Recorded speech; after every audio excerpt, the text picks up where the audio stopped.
ఇప్పుడు ఎవరి బాధ్యతలు సక్రమంగా చేయని దానికి కదా ఇప్పుడు ఇవన్నీ వచ్చినాయి.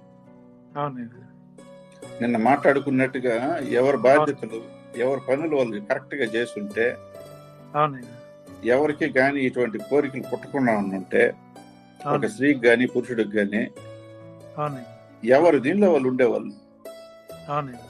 లంకలో ఉండేవాడు లంకలోనే ఉంటాడు, సీతాదేవి రాముడితో ఉండాల్సిన రాముడితోనే ఉన్నాను. అలా ఎవరి కుటుంబాల్లో వాళ్ళే ఉంటారు, బాధ్యతగా నడుచుకొని ఉంటారు. ఎప్పుడైతే కోరికలు అనేది పుట్టిందో అది పుట్టి ఈ తర్వాత బాధ్యతారహితంగా నడుచుకునే దానికి స్త్రీ గాని పురుషుడు గాని ఇప్పుడు పురుషుడు ఇలా మారిపోయినాడు, స్త్రీ ఇలా మారిపోతాం.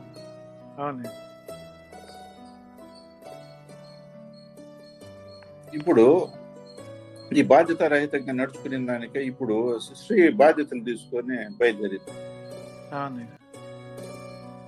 ఎందుకంటే ఇతనికి ఈ మోహం ఏర్పడి పూర్తిగా బందికాన అయిపోయి రాను దిగజారిపోయినాడు కాబట్టి అన్నిటికీ ఇట్లా అంటే మార్పులు చేర్పులు జరుగుతాయి. అందుకే ఇప్పుడు వంటిల్లు లేపకుండదు అనేది సరిగా తెలియనటువంటి పురుషుడు ఇప్పుడు వంటింట్లోనే కూర్చున్నాడు.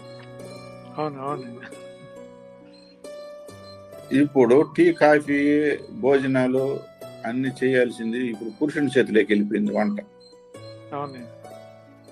వీళ్ళు పురుషులు మాత్రం వీళ్ళు రెడీ అయ్యి బయట ఉద్యోగాలకి వ్యాపారాలకు.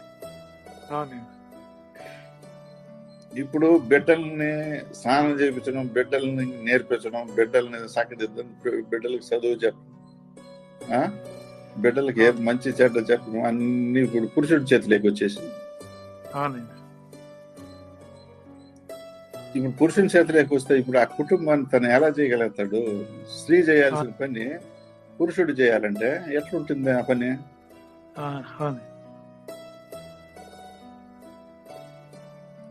ఆ మోహంలో పడి ఇప్పుడు సహకారం అనుకొని స్లోగా ఇప్పుడు ఎలా మారిపోయాడు? చివరికి వంట చేస్తున్నాడు, బట్టలు ఉతుకుతా ఉన్నాడు, ఇల్లు శుభ్రం చేసుకుంటా ఉన్నాడు, దీపాలు పెట్టుకుంటా ఉన్నాడు, ఇంటికి కావాల్సినవన్నీ ఇప్పుడు పురుషుడు తెచ్చి పెట్టుకుంటున్నాడు. స్త్రీ పాత్రలోకి వచ్చేసినాడు స్లోగా.